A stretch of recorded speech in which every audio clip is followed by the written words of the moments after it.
Hello world, and welcome to Leukemia Update.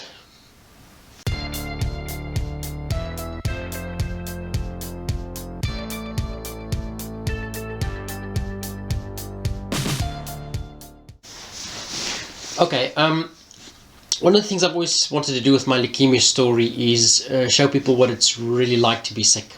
I think for those of us who have gone through stuff, we know what it's like. Otherwise, for other people, it is pretty hard.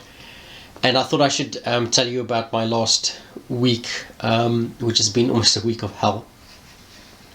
Sorry, I'm finding sorry than I thought I would. Last week Thursday, went to the hospital for my usual checkups, and we also did the next of my childhood vaccines that were on the list. And we were always concerned with the vaccines that I'd end up with a flaring up of the rheumatoid arthritis. Now, I will put a link down below and at the end my playlist, and you can have a look and follow the story. But in short, I have had leukemia for more than 3.5 years now. I've had some really bad days. Some of 2019 I lay in bed for a whole month in pain, and I had a stem cell transplant in the 31st of October 2019. I actually at that point they didn't think I was going to make it before that transplant because I was in really bad shape, yet I'm still alive. But since then, we found out that I've developed rheumatoid arthritis. Now, probably something I would have gotten later in life anyway. We think the leukemia treatments have spurred it on quickly. Now, on and off, I've been getting pains, and they usually are related to things that activate your immune system, like vaccines. I'm now getting all my childhood vaccines because with the stem cell transplant, your immune system is reset to 0. So you have to start all over. So I go the morning, I have the injection. Now, to give you an idea of what's going on, I got home and my elbow started to get sore, then my left elbow. It's also the one in the thumbnail. And during the course of that night, the next morning, the right knee, which has given me trouble before, started to swell up. And the knee all of a sudden went really bad. During the course of that weekend, it just got worse and worse. I had a day of relief when we took, my wife happened to find a painkiller which I'm not allowed to take, but we decided we had to do something, and so I was okay. Monday I phoned, we decided to see how it progresses, and if it doesn't get better Thursday, I was going to be in hospital anyway again for the checkups as always, and then we can also get me to see the rheumatologist again to see what we can do. But the hope was it would get better, but it didn't. Now, to give you an idea of what's going on, my knee swelled up very big, got very sore. I was no longer sleeping at night because of the pain. It was so bad that I couldn't keep still, so Tessa would go to bed and I'd go lie downstairs on the couch because at least I wouldn't shake her awake in the bed. And I'd take one of the cats with me, a bit of company is always nice, and I'd lie there in pain. I'd have a laptop with me because what I found sometimes is that I'd be hyped up on pain meds, fentanyl classes, I've mentioned them before, morphine, paracetamol, or whatever, and so I'd be hyped up on pain meds.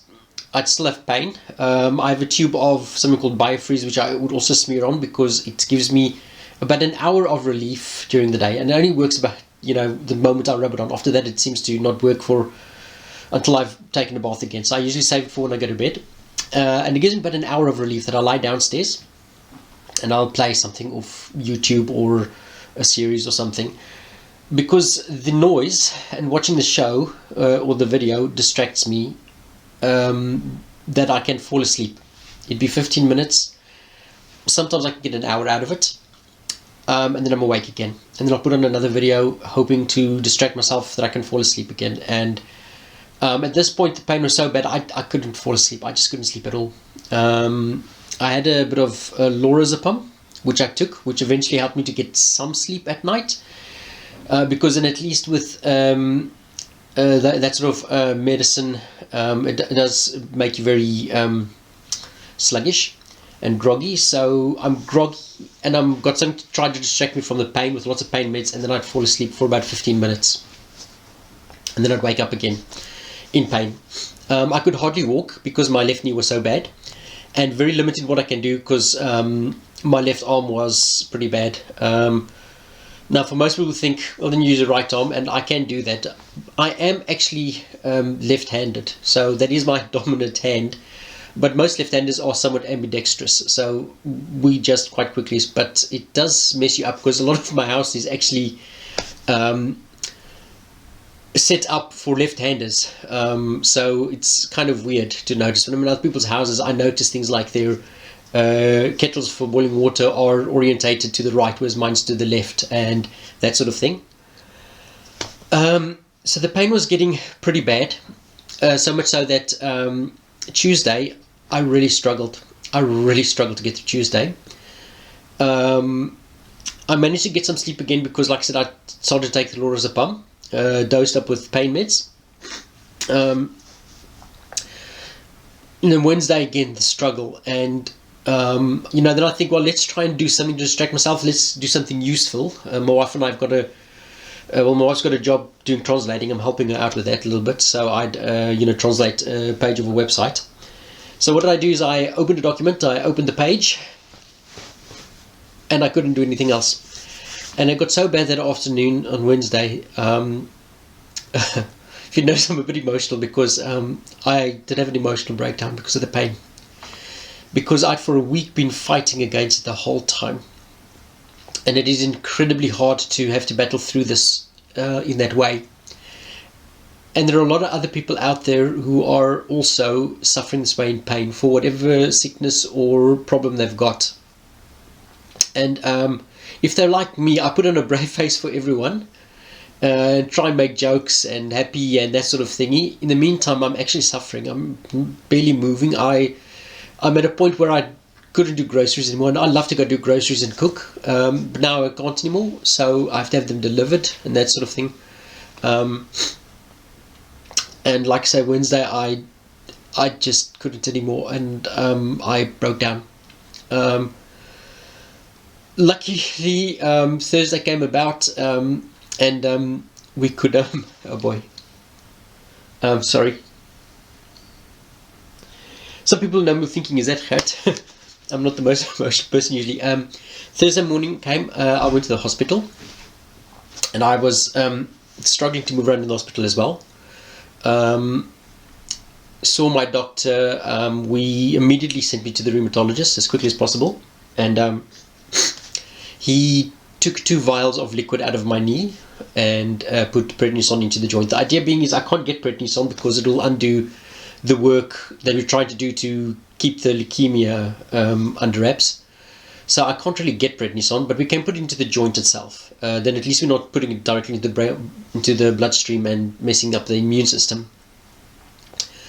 And the funny thing is, I will admit, there was an injection I was pretty scared of. I don't like needles, although I get needles every week. But I don't know if it was all the pain I was having, but to me the injection was actually not bad at all. But I think it's probably the pain I was in anyway. And then I made my way home. It's now Friday as I'm recording this video, and I am actually feeling, in my knees, feeling better. It's starting to heal up. I feel a little bit more sane, to put it that way. But I think it's important to, I felt it was important to make this video so that I can show people, if I could have, I would have recorded this maybe on Wednesday. To really show, because it is sometimes pain is more than just physical, it is also mental and emotional, because it affects you in everything you do, and especially if you're not sleeping as well because of it. It is very hard to get through, and it is really a challenge. Saying that as well, it also affects those people around you, because Tessa's also had to suffer through the fact that I'm sore, that I'm struggling. She tries to be there for me and help in whatever way she can, and she's really she's a superhero. She's really a very good caregiver. Despite all the issues she's also dealing with, she has really been there for me. Having said that, I'm hoping now that after the injection that things will start healing up now, and we'll just see how it goes. But for now, I just wanted to make a video, show people the real side of fighting pain and dealing with illness. It's not, it's easy to, when the problem's cured, give the update and say, oh, it was bad, but I'm okay now. I wanted people to see just, how it can hit anyone pretty hard. Anyway, I hope you guys are all doing well. For those of you who are sick, and if you need to reach out, you've got to have people around you can reach out to. In some cases, practical help, but also to talk to. If you know someone in your environment who is struggling with sickness, and especially if it goes a lot of pain, but any sickness, try and be there, understanding for them. It is a very hard thing to battle, and we all need we all need someone to be understanding, who will listen and help us out, and if we're at least within the same corona bubble, get a friendly hug. Anyway, I'll be linking my playlist in this video as well, and just want to say keep well and God bless.